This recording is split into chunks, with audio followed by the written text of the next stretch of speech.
आज का हमारा टॉपिक है ग्रीन हाइड्रोजन। तो ग्रीन हाइड्रोजन को समझने से पहले हम लोग ये समझ लेते हैं कि हाइड्रोजन क्या होता है। हाइड्रोजन एक गैस है। हाइड्रोजन जब बर्न करता है, यानी जब ये ऑक्सीजन से कंबाइन करता है, तो ये काफ़ी enormous amount of energy release करता है along with the formation of water.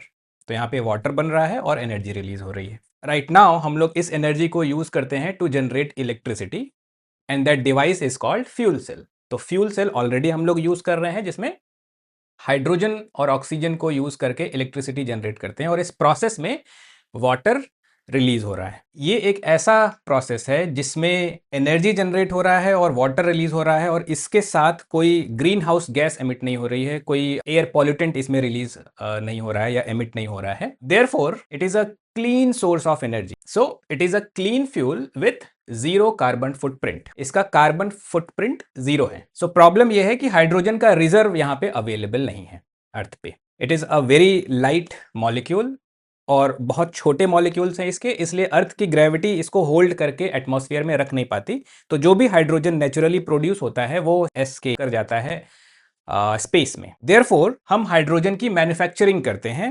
Industrial plants में। अब जहां पे जो भी हाइड्रोजन यूज हो रहा होगा एज अ फ्यूल, वो हाइड्रोजन किसी ना किसी इंडस्ट्रियल प्लांट में मैन्युफैक्चर हुआ होगा। अब हाइड्रोजन को मैन्युफैक्चर करने के लिए फॉसिल फ्यूल्स की जरूरत होती है, और जब फॉसिल फ्यूल्स बर्न होगा हाइड्रोजन को मैन्युफैक्चर करने के लिए, तो उसका कुछ ना कुछ कार्बन फुटप्रिंट होगा। दैट मीन्स वहां पे कार्बन डाइऑक्साइड गैस रिलीज हो रही होगी, वहां पे और भी एयर पॉल्यूटिंग गैसेस रिलीज हो रहे होंगे। तो दो hydrogen is a clean fuel, but इसका जो मैन्युफैक्चरिंग प्रोसेस है वो क्लीन नहीं है, उसका कार्बन फुटप्रिंट काफी ज्यादा है। तो अब किसी तरीके से अगर इस मैन्युफैक्चरिंग प्रोसेस को हम क्लीन बना पाए, तो जो हाइड्रोजन जनरेट होगा उस प्रोसेस से, उसको हम बोलेंगे ग्रीन हाइड्रोजन। तो एक ऐसा प्रोसेस है which is electrolysis of water. इस प्रोसेस में क्या होता है, इसमें वाटर के थ्रू जब इलेक्ट्रिसिटी को पास करते हैं, तो वाटर के मॉलिक्यूल्स ब्रेक डाउन हो जाते हैं हाइड्रोजन गैस और ऑक्सीजन गैस में। अब इस हाइड्रोजन को हम कैप्चर कर सकते हैं, स्टोर कर सकते हैं, और इसको यूज कर सकते हैं एज फ्यूल। बट यहां पे भी हमें ध्यान रखना है, जो इलेक्ट्रिसिटी हम यूज करें इस प्रोसेस में वो क्लीन इलेक्ट्रिसिटी होनी चाहिए। यानी जो इलेक्ट्रिसिटी होगी उसका सोर्स क्लीन होना चाहिए। वो सोलर जनरेटेड इलेक्ट्रिसिटी हो सकती है, वो विंड जनरेटेड इलेक्ट्रिसिटी हो सकती है, या वो हाइड्रो इलेक्ट्रिक